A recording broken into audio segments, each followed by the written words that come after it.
everyone, what's going on? Today we are going to attempt to bleed our brake. We're going to use a one-man bleeder we got from the from YouTube, and we're going to show you how, I'm going to attempt to do it. Hopefully you guys can do the same. I've always had bad luck bleeding brakes, so let's see if this works. I'll show you how to make this little reservoir to keep the air out. We should be able to get to our bleeders without removing our wheels, and hopefully we can get this done. We start with a 20-ounce container. You could use something a little bit bigger. You make sure it's clean. I washed this out soap and water. I let it dry overnight with hot water. I shook it. The line I already had, it's 3/8 diameter. This line might be 1/4 inch inner diameter. It fits snugly over the bleeder.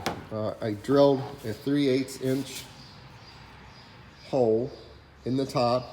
You want a relatively tight seal, and then I drilled a small 1/16 more or less weep hole or a depressurizing hole for the bottom. So ideally what we want to do is get about 1/3 of brake fluid in here. You want the line submerged. That's going to keep the air out and keeps it from sucking air. Once we pump the brakes, that's what we want to do. We want to get all the air out of the lines and fluid, so the bubbles should rise to the top. What I'm going to do is get a camera on it, and I can work it remote just to see how things are going.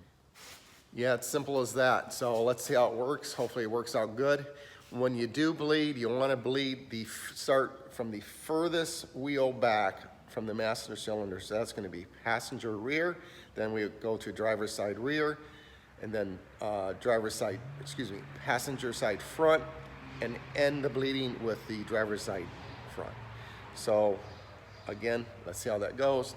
I've always had bad luck bleeding, but hopefully this will be the cure. Let's see.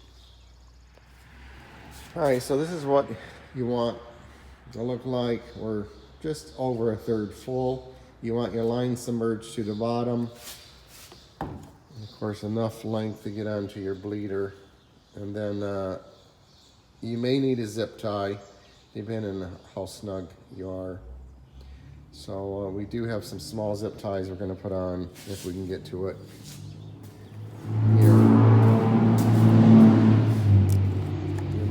Make sure your master cylinder is full because it's going to bleed down. Leave your cap off.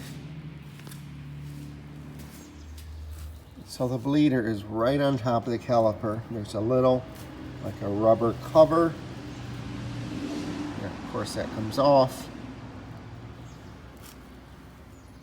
We are just going to crack it open.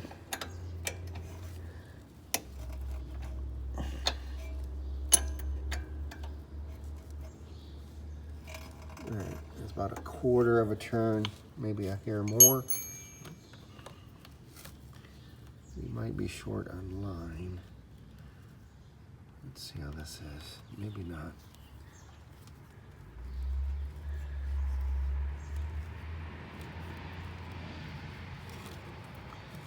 So that fits pretty snug over. So this is what that's going to look like. I'm going to try it without the tie and make sure, hopefully, if there's enough pressure, it will push that off. But hopefully that won't be the case. But we'll find out. All right, we are pumping the brakes. I cannot view. I can see initially, but I started the GoPro, so that is filming. I've pumped several times. The brake feels really firm. I'm gonna stop. I probably pumped about 12 times, and let's go over and take a look.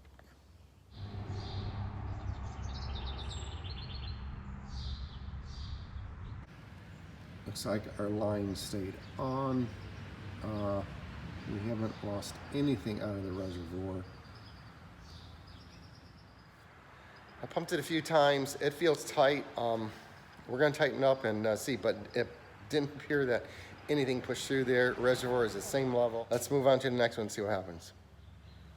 We moved to the driver's side rear. We're going to try that, and I should be able to get a camera on it and pump the brake at the same time. So up here's this one.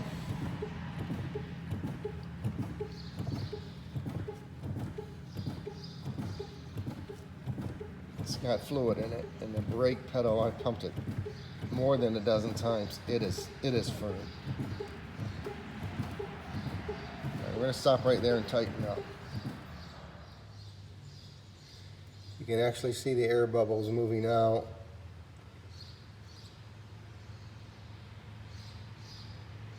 We're going to continue pumping.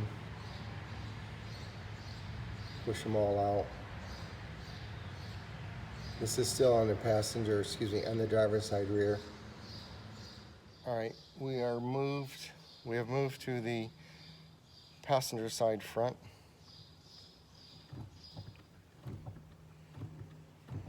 Let's go ahead and start pumping these.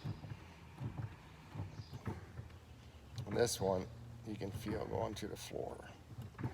I couldn't get that out of the rear.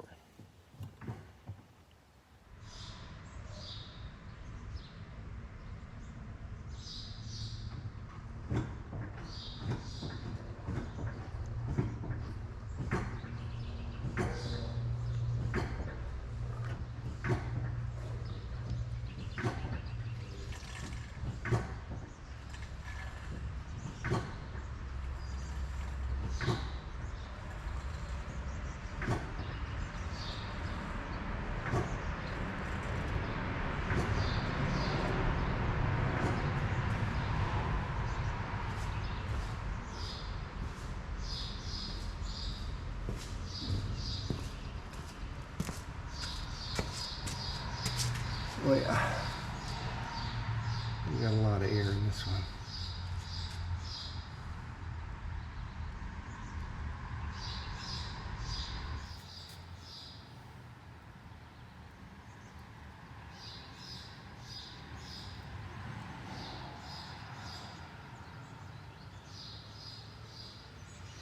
So we're gonna let them rise to the top.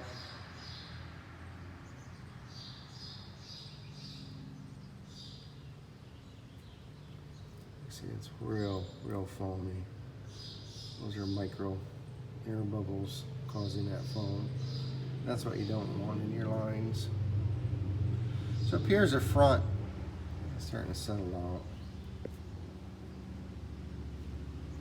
I'll wait a few moments. Give you a quick view. This was full. We're about a third down or more. We're gonna add more fluid to this and then give it a moment and then pump some more. So we're pumping it really slow. We're tightening it down to see what it looks like.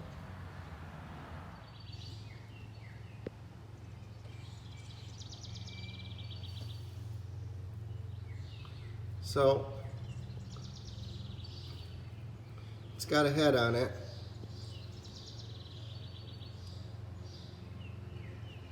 Bubbles are out. We're going to tighten it down.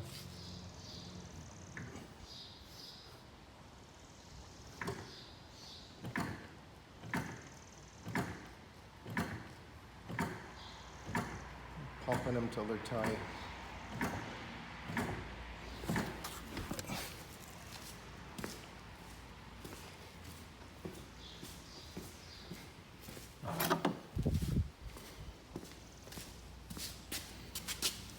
I think that's it, guys. That looks good. That line is full.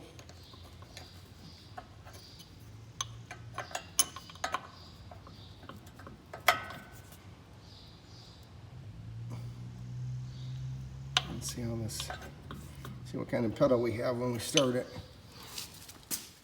All right, pedal feels super tight, but that may change once we start it. So we can hear a cold start.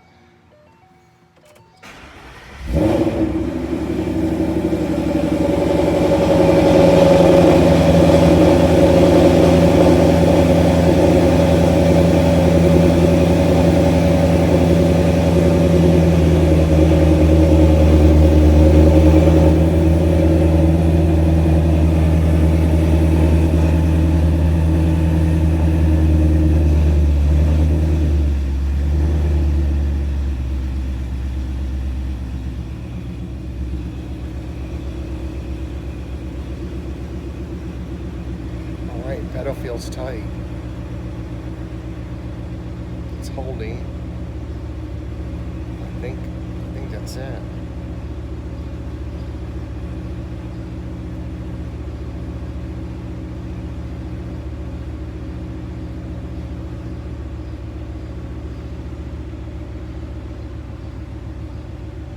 We may do just a quick check, but yeah, the pedal's holding halfway. We're good. I think we're good.